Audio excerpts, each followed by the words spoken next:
Good afternoon, students. Today I will be doing a demonstration on yeast dough. Please form a semicircle around the work area. I am showing you these utensils and equipment to ensure that you have an idea of the necessary utensils and equipment needed to complete a yeast dough.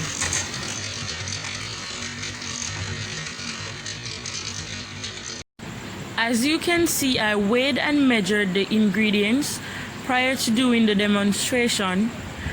Weighing and measuring is done to ensure accuracy so we can have the desired end product. Now I am blooming the yeast. I am going to pour the sugar into the warm water, which is about 110 degrees Fahrenheit. The sugar is there to feed the yeast. Yeast survive in an environment where there is food, warmth and moisture. If the water is too hot, it will kill the yeast. This process is done to test to see if the yeast is still alive. We know the yeast is alive when it foams on the top.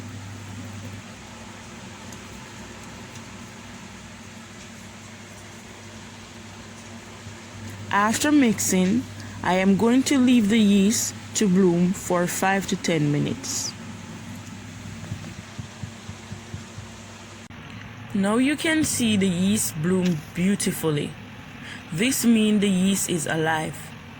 It is time to move on to the next step, which is mixing. I am going to combine all the ingredients in a smooth, uniform dough.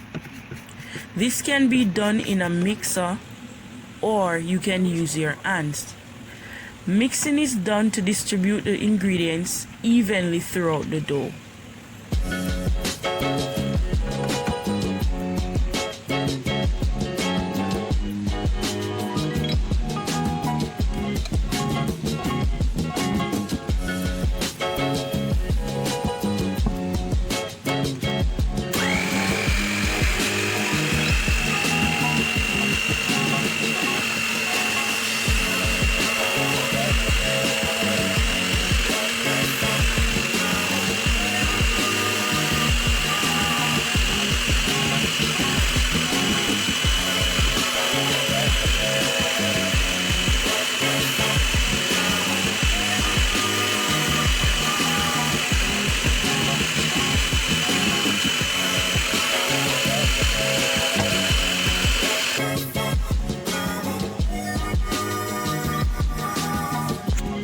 I am flouring my work surface to prevent the dough from sticking to the surface.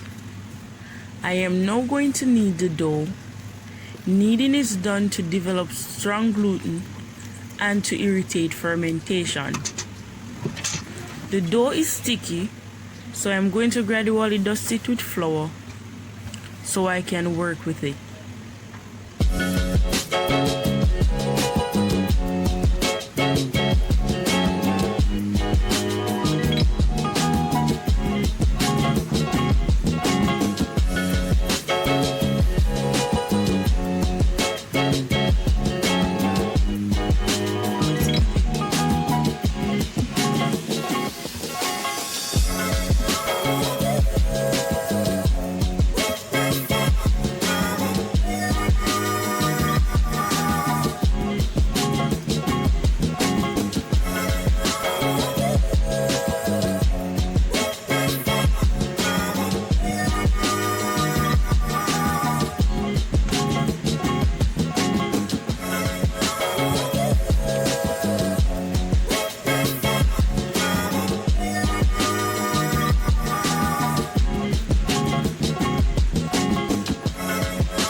I am now greasing the bowl to put the dough to rise. Greasing is done to prevent the dough from sticking to the bowl to interrupt rising.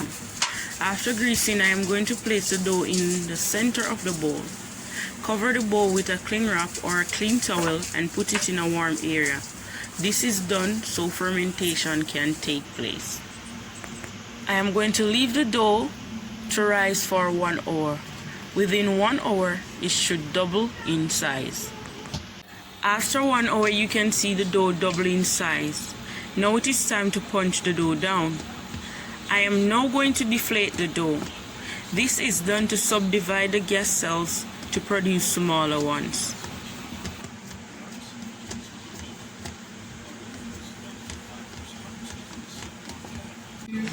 After deflating the dough, it is now time to do the second kneading. Again, we flour our work surface to prevent the dough from sticking to the work surface. I am going to knead the dough for about 2 minutes. This is done to pop the remaining air pockets in the dough.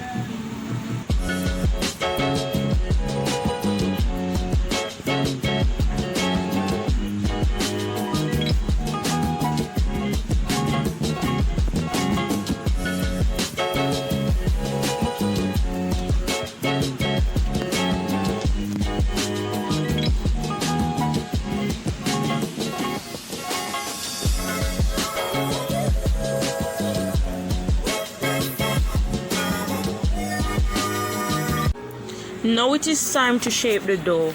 Try your best to get the loaves in the same size and weight. To attain this, you can weigh the dough. If you don't have a scale, you can try to cut it as accurate as possible. This is done to get the desired shape and size. After shaping, you allow your dough to proof for additional 20 to 30 minutes or until the dough doubles in size.